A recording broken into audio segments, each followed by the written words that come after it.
వందన గారు నమస్తే అండి. ఈరోజు చూస్తే రాష్ట్ర వ్యాప్తంగా అంగన్వాడీలు ప్రతి చోట ధర్నాకు దిగి ప్రభుత్వం మీద ఒక పెద్ద ఎత్తున పోరాటం చేస్తూ ఉన్నారని చెప్పవచ్చు. అసలు అంగన్వాడీలకు సంబంధించి ఎలాంటి సమస్యలు ఎదుర్కొంటున్నారంటారు? అసలు అంగన్వాడీలు ఒక నెల క్రితమే మేము ధర్నాలు చేస్తాము, లేకపోతే దేశవ్యాప్తంగా మేము అంటే రాష్ట్ర వ్యాప్తంగా మేము ధర్నాలకి కూర్చుంటాము, మీరు మా సమస్యలు పరిష్కారం చేయండి అని అన్ని యూనియన్లు CI2 కానీ AITC కానీ అన్ని యూనియన్ల వాళ్ళు కూడా ప్రభుత్వం దగ్గరికి వచ్చి అడిగారు. అయితే వాళ్ళు చర్చలకు రమ్మని పిలిచారు. వీళ్ళు కొన్ని డిమాండ్స్ పెట్టారు. వీళ్ళకున్న సమస్యలు ఏమైతే ఉన్నాయో ఆ ఉద్యోగ భద్రత కానివ్వండి, లేకపోతే జీతాలు పెంపుదల కానివ్వండి, లేకపోతే వాళ్ళకు వచ్చే ఫీడింగ్ సరిగా నాణ్యత లేదని కానివ్వండి, ఇలాంటి అనేక అంశాల మీద వాళ్ళు సమస్యలు పెట్టారు. ప్రభుత్వం ఆ సమస్యలకు అంగీకరించకుండా ఇవి ఇంపాసిబుల్, ఇవి మేము చేయలేము, చేయడానికి పాసిబిలిటీ లేదు అని చెప్పనని ప్రభుత్వం చెప్పడం జరిగింది. వీళ్ళు మళ్ళా ఏమైతే డేట్ ఇచ్చారో మేము దీక్షకి చేస్తాము అని చెప్పానని అదే రోజు నుంచి వీళ్ళు ఈ రోజుకి 4 రోజుల నుంచి రాష్ట్ర వ్యాప్తంగా చేస్తూ ఉన్నారు. అంగన్వాడీ మండల కేంద్రాల్లో, రాష్ట్ర వ్యాప్తంగా మండల కేంద్రాల్లో చేస్తూ ఉన్నారు. ఇంతకుముందు స్కూళ్ళలో ఉన్న ఆయమ్మ ఎవరైతే ఉందో ఆయమ్మ చూసుకుంటున్నా టీచర్ వచ్చి రోడ్డు ఎక్కి కూర్చునేవాళ్ళు. ఇప్పుడు కంప్లీట్గా స్కూళ్ళకి తాళాలేసి వాళ్ళు ఈ నిరసన దీక్షలకు దిగడం జరిగింది. ఆయమ్మలు ఆ టీచర్లు అందరూ కలిపి దీక్షలో కూర్చున్నారు. ఈ దీక్షలో కూర్చున్న తర్వాత ప్రభుత్వం ఒక దౌర్భాగ్యం, ఎందుకంటే ఈ ప్రపంచంలో ఎవరికైనా నిరసన తెలియజేసే హక్కు ఉంటుందండి. ఆ హక్కును కూడా కాలు రాస్తూ ఈ జగన్మోహన్ రెడ్డి నిజంగా అంగన్వాడీలకి మోసం చేసింది జగన్ రెడ్డి.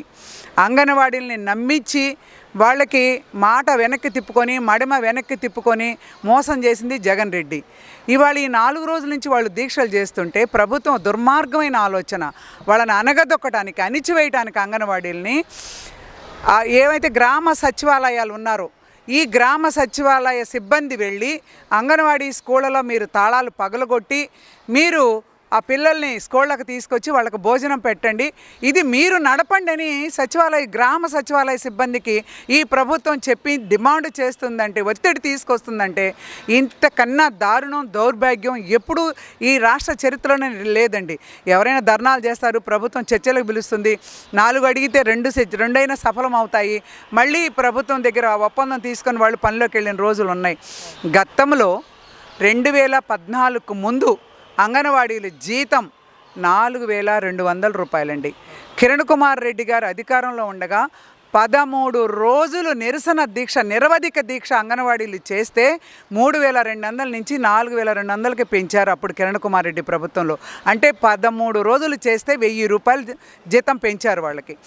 కిరణ్ కుమార్ రెడ్డి వెళ్ళిపోయిన తర్వాత 2014లో తెలుగుదేశం పార్టీ అధికారంలోకి వచ్చాక తెలుగునాడు అంగన్వాడీ ట్రేడ్ యూనియన్ తరపున మేమందరం కూడా వాళ్ళతో చర్చలు జరిపాం. మీకే అవసరాలు ఉన్నాయని చర్చలు జరిపిన ఫలితంగా వాళ్ళు 4200 ఉంది మాకు మీరు జీతం పెంచాలి అని చెప్పని అడిగితే ప్రజావేదిక దగ్గర బాబుగారి దగ్గరికి మేము చర్చలకు తీసుకువెళ్ళాం. తీసుకువెళితే అప్పుడు బాబుగారు స్పందించి వెంటనే మనం అంగన్వాడీలకి ఏమైతే 4200 ఉందో కాదు, వాళ్ళకి నిజంగానే జీతాలు ఇబ్బంది పడుతున్నారని చెప్పి 7500 రూపాయలు చేసిన ఘనత తెలుగుదేశం పార్టీది, చంద్రబాబు నాయుడు గారిది. ఆ తర్వాత వాళ్ళకి రాష్ట్ర వ్యాప్తంగా 35,000 అంగన్వాడీ బిల్డింగులు కట్టించిన ఘనత తెలుగుదేశం పార్టీది. అద్దెళ్లలో తీసుకొని పిల్లలకి, చిన్నపిల్లలకి పల్లెటూరులో అద్దెళ్ళు ఇవ్వడం లేదు.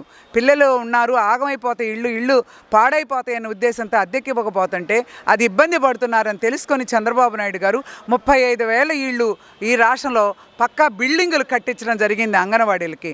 ఆ తర్వాత మళ్ళా 2016లో 7500 నుంచి చర్చల ద్వారానే ఎక్కడా కూడా అంగన్వాడీలు రోడ్డెక్కి దీక్షలు చేయలేదు. మీరు గమనించండి, ఈ రాష్ట్ర ప్రజలందరూ కూడా 7500 నుంచి మళ్ళా 10,500 రూపాయలకి రెండో విడత ఒక్కసారి మనం అధికారంలోకి వచ్చాక మళ్ళా రెండో విడత 2016లో వాళ్ళకి 10,500 రూపాయలు జీతం చేయటం జరిగిందండి. అలాగే గర్భిణీ స్త్రీలకి, బాలింతలకి వాళ్ళకి ఆహారం వండి పెట్టడానికి కూడా ప్రభుత్వం మన బాబుగారు వాళ్ళకి అవకాశం ఇచ్చారు.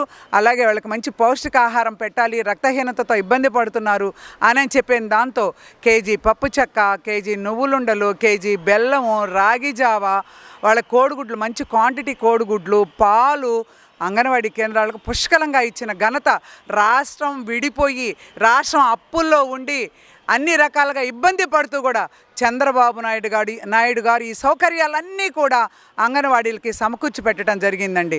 అలాగే ఆయమ్మలకి 2200 అప్పుడు జీతం. ఈ 2200 నుంచి మనం వచ్చిన తర్వాత 2014 తర్వాత 4200 నుంచి 7000 దాకా కూడా అంగన్వాడీలకి ఆయమ్మలకి కూడా జీతం పెంచడం జరిగిందండి. అది తెలుగుదేశం పార్టీ ఘనత.